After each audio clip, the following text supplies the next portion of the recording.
போதும் நிறுத்துமா, நீ எல்லாம் ஒரு அம்மா, இதனாலதான் நானும் அப்பாவும் உன்னை விட்டு தள்ளியே இருக்கோம் அப்படின்னு வந்து இந்த பக்கம் ரேகா கோவமா பேச, ஏய் ஏய் ரேகா கண்ணு, இவன் கூட உனக்கு என்னமா பழக்கம், இது என்ன அப்படின்னு வந்து இந்த பக்கம் சிந்தாமணி ஷாக் ஆகி நிக்க, இதை முதல்ல பாருமா அப்படின்னு அவங்க போன் எடுத்து காமிக்கிறாங்க. அப்பதான் வந்து பாத்தீங்கன்னா ஒரு பெரிய ஷாக், இந்த பக்கமும் சரி அந்த பக்கமும் சரி. சிந்தாமணியும் பார்க்க இந்த பக்கம் வந்து முத்து மீனாவுமே ஷாக்ல பாக்குறாங்க. இதுக்கு முன்னாடி தான் அந்த ப்ரெடிக்ஷன்ல என்ன நடக்குதுன்னு வந்து பார்த்தா, இப்ப எப்படியோ வந்து கல்யாணத்து ஏற்பாடுகள்லாம் பண்ணி நெருங்கியாச்சு. மனோஜுக்கு சூப்பரா ஒரு பொண்ணு, அழகான பணக்கார பொண்ணு, எல்லாம் வந்து சரியா அமைஞ்சிருச்சுன்னு அவங்க சந்தோஷப்பட்டுட்டு இருக்க, அவங்க கடைசியா வந்து தங்கச்சி முறை வேணும்னு சொல்லிட்டு பிரதர் பாய் பிரதர்னு அனுப்பி விட்டுறாங்க.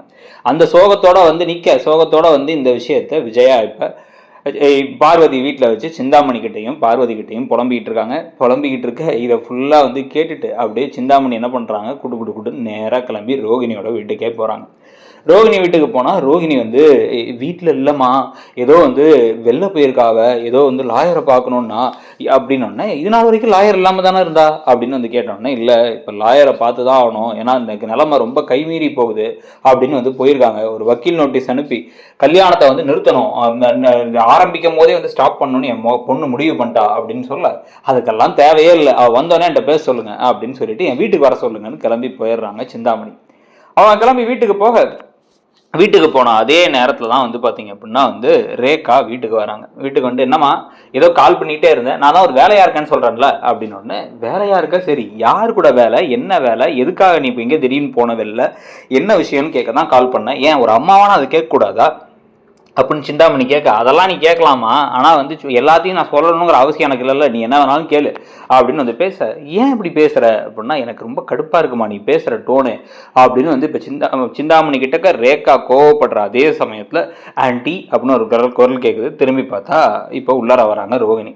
அவங்க ரோகிணி வந்தோடனே வந்து, ரேகா கண்ணு நீ உள்ளே போம்மா, நான் வரேன் வரேன் அப்படின்னு அனுப்பினோடனே, ரேகா என்ன அம்மா இவங்க வந்தோடனே வந்து லைட்டாக பதறாங்க அப்படின்னு யோசிச்சுட்டு, தெரியுமா நான் மேலே இருக்கேன் அப்படின்னு மேலே ஏறி படிக்கட்டுக்கிட்ட போயிட்டு, படிக்கட்டில் மேலே ஃபுல்லாக ஏறாமல் ஒரு இடத்துல போய் அப்படின்னு நின்று இந்த பக்கம் திரும்பி பார்க்குறாங்க. பார்க்கும் பொழுதே வந்து, வாமா அப்படின்னோடனே, இவங்க தான் உங்கள் பொண்ணா ஆண்டி, ரொம்ப அழகாக இருக்காங்க அப்படின்னு ரோகிணி சொல்ல, அவங்க அம்மா மாதிரிமா அப்படின்னு சொல்லி சிரிச்சுட்டு டக்குன்னு வந்து இவங்க என்ன சொல்கிறாங்க அப்படின்னா, சரி எங்கம்மா ஏதோ லாயரை பார்க்க போனியா அப்படின்னா, ஆமாம் ஆண்டி, லாயரை பார்த்து மனோஜுக்கு நடக்கிற அந்த கல்யாணத்தை எப்படியா நிறுத்தணும், இந்த கல்யாணம் நடந்துச்சு அப்படின்னா எங்களுக்கு கண்டிப்பாக வந்து பெரிய பிரச்சனை ஆகிடும்னு தோணுது, அதனால தான் இது கல்யாணம் நடந்துச்சுன்னா என்னோட மொத்த கனவு, நான் இது நாள் வரைக்கும் என் வாழ்க்கையில் கஷ்டப்பட்டது எல்லாம் வேஸ்ட் ஆகிடும், கல்யாணங்கிறது கூட இல்லை, அவங்க வந்து நிச்சயதார்த்தம் இன்னொரு பொண்ணோட பண்ணுறதா கூட என்னால் ஏற்றுக்க முடியாது, இன்னொரு பொண்ணு பக்கத்தில் மனோஜ் நிற்கிறது என்னால் ஏற்றுக்க முடியாது அப்படின்னு பேச, நீ கவலையே பட வேணாமா, அங்கே என்ன நடந்துச்சு தெரியுமா அப்படின்னு அந்த கதையெல்லாம் சொல்லி அந்த பொண்ணு பாய் பிரதர்னு சொன்ன உடனே வயிற்ற பிடிச்சிட்டு விழுந்து விழுந்து சிரிக்கிறாங்க ரோகிணி. நினச்சேன் ஆண்டி இந்த மாதிரி யாராவது நடக்கும்ட்டு அப்படின்னா, ஆமாம்மா உன் சாபம் வந்து படிக்காமலா போகும், கவலையே படாத, அவனுக்கு அதெல்லாம் கல்யாணம்லாம் ஒன்றும் நடக்காது, மாஸ்டர் எவ்வளோ போராடினாலும் அதெல்லாம் நடக்காது. இதில் மாஸ்டர் என்ன பண்ணுறாங்க அப்படின்னா, என் பொண்ணையே கேட்குறாங்க எவ்வளோ கொழுப்பு பார்த்தியா அவளுக்கு அப்படின்ட்டு, அதெல்லாம் இல்லைம்மா நீ கவலைப்படாமல் இரு, உனக்கு எல்லாம் நல்லதாக அமைஞ்சிடும், எனக்கு ஏதாச்சும் ஹெல்ப் பண்ணணும்னு நினைக்கும் போது நான் கேட்குறவன்ட்டு அப்போ அந்த ஹெல்ப் பண்ணு அப்படிங்கிறாங்க. கண்டிப்பாக ஆண்டி அப்படின்னு இவங்க பேசிட்டு கிளம்புனதுக்கு அப்புறமா தான் இன்னொருத்தர் ஓடி வந்து, ஏமா இந்த பொண்ணுக்கு நீங்கள் ரொம்ப இடம் கொடுக்குறீங்களோ, அந்த வாடகை வேற என்ன நீங்கள் வாங்க ஆரம்பிக்கல வீட்டுக்கு அப்படின்னு வந்து சொன்ன உடனே வந்து, நீ கவலைப்படாதா, எல்லாம் சின்ன பொண்ணு மீனை போட்டு பிடிச்சி பெரிய மீன் இது பண்ணுறது தான் எல்லாமே, இது நான் இப்போ செஞ்ச வேற எல்லாம் ஒன்றுக்கு ஒன்று வந்து தொடர்பு இருக்குது, அதெல்லாம் நீ மறந்துடவே வேணாம், இந்த பக்கம் அந்த வீட்டை வந்து இவளுக்கு விட்டுட்டேன், இன்னொரு பக்கம் மாஸ்டர் கூடவே இருந்து அவங்க குடும்பத்தை நடக்கிற எல்லா கதையும் கேட்டு இவள்கிட்டையும் சொல்லிடுறேன், அங்கே எதுவும் உருப்படியாக நடக்க விடாமல் பார்த்துக்கிறேன், கோயில் பரிகாரம் பெரிய சாமியாரு அப்படின்னு ஒரு கதையை விட்டு இப்போ என்ன பண்ண, கரெக்டாக வந்து அந்த மீனாவையும் வீட்டை விட்டு துரத்திட்டேன் அப்படிங்கும் போது அந்த பக்கம் ஷாக்கில் அவங்க பார்க்குறாங்க. பூ கட்டுற பிஸ்னஸில் எனக்கு போட்டியாக வரலான்னு பார்த்தா இப்போ வாழ்க்கையிலே வந்து பல போட்டிகளை நான் உருவாக்கிக்கிட்டு இருக்கேன் அப்படின்னு வந்து அவங்க பேசிட்டு, அதையும் நம்ப மாட்டேன்ட்டாங்கன்றதுக்கு தான் வந்து அந்த ஆளுங்க அவங்களோட அந்த மாமனாரே வந்து வண்டியை வச்சு இடிச்சிட்டிங்களேம்மா அப்படின்னு வந்து சொல்ல, நான் எங்கடா இடித்தேன், நீ தான் இடிச்ச அப்படின்னா அவர் சிரிக்கிறார், நீங்கள் சொல்லி தானமா இடித்தேன் அப்படிங்கிறார். இதெல்லாம் அப்படி இந்த பக்கம் ரேகா கேட்டு ஷாக்கில் இருக்கும் பொழுதே கரெக்டாக சத்யா கால் பண்ணுறாரு. சத்யா கால் பண்ணிவிட்டு, என் மாமாவும் அக்காவும் உங்களை பார்க்கணுங்கிறாங்க, ஒரு தடவை பார்த்து பேசிடலாங்கிறாங்க, நான் சொன்னேன் என் லவ் பற்றிலாம் சொன்னேன், அவங்க ரொம்ப சப்போர்ட் பண்ணுறாங்க அப்படின்னு அவர் பேசின உடனே, சரி ஓகே நான் வரேன் அப்படின்னு கிளம்பி அவங்க போகிறாங்க. கிளம்பி அங்கே போனதுக்கப்புறமா தான் வந்து பார்த்தா மீனாவையும் முத்துவையும் திரும்பி பார்த்த உடனே வந்து பார்த்து பேச ஆரம்பிச்சுட்டு நீங்கள் ஏன் இங்கே தனியாக இருக்கீங்க அப்படின்னு வந்து இப்போ பேசி பார்த்தீங்க நடுவில் ரேகா கேட்குறாங்க. இதுக்கடையில் வந்து அந்த பொண்ணை பிடிச்சிருக்கா, அந்த பொண்ணை வந்து சத்யா நல்ல பையன்தாங்கிறதெல்லாம் சொல்லி நீங்கள் சேர்ந்துருந்தா நல்லா தான் இருக்கும்னு முத்து சொல்ல, மீனா எனக்கு தான் பயமாக இருக்குது, உங்கள் வீடு பெரிய இடம் மாதிரி இருக்குது அப்படின்னு வந்து மாற்றி பேசிக்கிட்டு இருக்கும் பொழுதே வந்து இந்த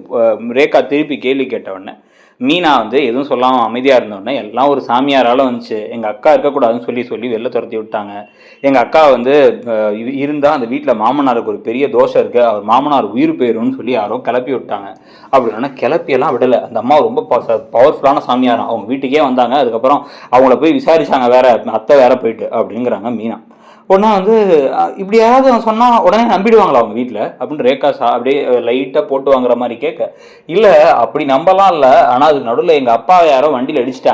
இடிச்சு தள்ளினதுக்கு அப்புறமா அதுக்கு காரணம் நான் தான் இவ முடிவு பண்ணிட்டா, இவ தோஷத்துக்காக எங்கேயோ ஒருத்தன் வண்டியில் போனாலும் வேகமாக வந்து எங்கள் அப்பாவை இடிச்சுட்டு போவானான்னு சொன்னால் கேட்கவும் மாட்டா. சரி விடுங்க, அது எங்கள் கதை அப்படின்னு சொல்லும் பொழுது, இல்லை இது உங்கள் கதை மாதிரி தெரில,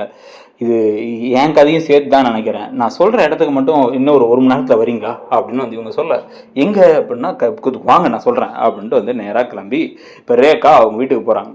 ரேகா அவங்க வீட்டுக்கு போயிட்டு அம்மா அப்படின்னு கூப்பிட நேராக கிளம்பி கீழே வராங்க. இப்போ சிந்தாமணி வந்துட்டு, என்ன கண்ணு ஏன் மேலே வர வேண்டியதானே அப்படின்னா, மேலே வரதெல்லாம் இருக்கட்டும், நீ என்ன செஞ்சுக்கிட்டு இருக்க, இன்றைக்கி ஒருத்தவங்க வீட்டுக்கு வந்தாங்களே அவங்க யார் அப்படின்னு வந்து கேட்ட உடனே, அது சும்மாம்மா தெரிஞ்ச பொண்ணு, அந்த பொண்ணை வந்து அவன் புருஷன் ஏமாற்றி வீட்டை விட்டு துரத்திட்டான், அதான் உனக்கு தெரியும்ல பொண்ணு கஷ்டப்பட்டா எனக்கு வந்து ஹெல்ப் பண்ணணுங்கிறது தான் ஹெல்ப் பண்ணேன், நான் தனியாக இருக்க பொண்ணுங்களுக்கு நான் என்ன மாதிரி ஆளுங்க தான் ஹெல்ப் பண்ணுறது கரெக்டாக இருக்கும், நானே அப்படி தானே இருக்கேன் அப்படின்னு. நீ தனியாக இல்லைம்மா, நீ தனியாக வந்துட்ட, ஏன்னா நீ செஞ்ச காரியங்கள் எனக்கும் பிடிக்கல அப்பாவுக்கும் பிடிக்கலங்கிறதுனால. அந்த பொண்ணை பார்த்தா அவங்க பண்றது பேசலாம் பார்த்தா அவங்க பண்றது பக்கம் தான் ஏதோ அநியாயம்லாம் இருக்க மாதிரி இருக்கு அப்படின்னு கேட்டோன்னா, இல்லைல்லம்மா அதெல்லாம் உனக்கு தெரியாது, அந்த கதை விட அதெல்லாம் எதுக்கு உனக்கு அப்படின்னு வந்து பேச, சரி எல்லாம் சரி அப்படின்ட்டு இவரை கை காமிச்சு கூட இருக்க அடியால கை காமிச்சு, இவர் எதுக்கு யாரையோ வண்டியை விட போய் தள்ளி விட்டாராம் கீழே அப்படின்னா, வண்டியில தள்ளி விட்டாரா என்னம்மா சொல்ற அப்படிங்கும் போது டக்குன்ட்டு வந்து இதை பாருமா முதல்ல அப்படின்னு வந்து போட்டுவிட்டா அவங்க ரெண்டு பேரும் மாற்றி எல்லாரும் பேசிக்கிட்டு இருந்தாலும் வீடியோ எடுத்து வச்சிருக்காங்க ரேகா. இதெல்லாம் தான் கேட்குறேன், வெறும்னே கேட்டனா நீ வந்து சொன்னது நீ என்ன சொல்லுவ, அப்படி பேசலாமா இப்படி பேசணும்னு மாற்றி பேசுவேன், இந்த வீடியோவில் நீ தானே பேசியிருக்க சொல்லு பார்ப்போம் அப்படின்னு ஒன்று, இல்லைம்மா அப்படி இல்லை அப்படின்ட்டு இருக்கும் போதே வந்து நேராக சத்யா உள்ளார கை தட்டிக்கிட்டே வராரு. ஓ அப்போ எங்கள் அக்கா வீட்டை விட்டு போக நீங்கள் தான் காரணமா அப்படின்னு வந்து கேட்க, டேய் நீ எங்கே இங்கே அப்படின்னு வந்து கேட்கும் பொழுதே பின்னாடி இருந்து டக்குன்னு யார் வரான்னு பார்த்தா முத்து மீனாவும் உள்ளார வராங்க. அப்படியே முறைச்சிக்கிட்டே ரேகா வந்து அப்படியே அவங்க எல்லாத்தையும் கூப்பிட்டு உள்ளார வச்சு இவங்கெல்லாம் வந்தோடனே இவங்க அப்படின்னா, இவங்க வந்ததெல்லாம் இருக்கட்டுமா, நீ செஞ்சதெல்லாம் உண்மையான்னு சொல்லு, நீ செஞ்சதெல்லாம் முதல்ல கிரைம் அஃபென்ஸு அப்படின்னு வந்து இவங்க காமிக்கும் பொழுதே சிந்தாமணி திருன்னு முடிக்கிறதும், இந்த விஷயம் அடுத்து எல்லாத்துக்கும் தெரிய வந்தால் என்ன ஆகும், அதை வச்சு கதையோட போக்கே மாறுமா அப்படிங்கிறத மாதிரி இருந்தால் நல்லாயிருக்கும். இந்த ரேகா சத்யாவை வச்சு தான் அடுத்து ஒரு பெரிய ட்விஸ்ட் வரப்போகுது அப்படிங்கிறது தோணுது. இந்த ப்ரெடிக்ஷனை பற்றி உங்களுடைய கருத்து என்ன அப்படிங்கிறதையும் சொல்லுங்கள். இன்னொரு பக்கமாக அழகு சீரியலில் நடக்கிற விஷயங்கள்லாம் பற்றி உங்களுடைய கருத்து என்ன. எப்படியோ வந்து மதிக்கு கல்யாணம் நடந்துருச்சு, மதி சுரேஷை வந்து இப்போ சுரேஷ் மதியை போட்டு டாமினண்ட்டாக வந்து ஏதாச்சும் வந்து இப்படி தான் நடந்துக்கணும்னு சொல்லுவாருன்னு பார்த்தா கடைசியில் இவங்க அவருக்கு திருப்பி ஆப்பு கொடுக்குற மாதிரி கதை போகும்னு நினைக்கிறீங்களாங்கிறதையும் சொல்லிட்டு அப்படியே மறக்காம இடம் பொருள் சேனலை சப்ஸ்கிரைப் பண்ணலைன்னா சப்ஸ்கிரைப் பண்ணிக்கோங்க. தேங்க்யூ.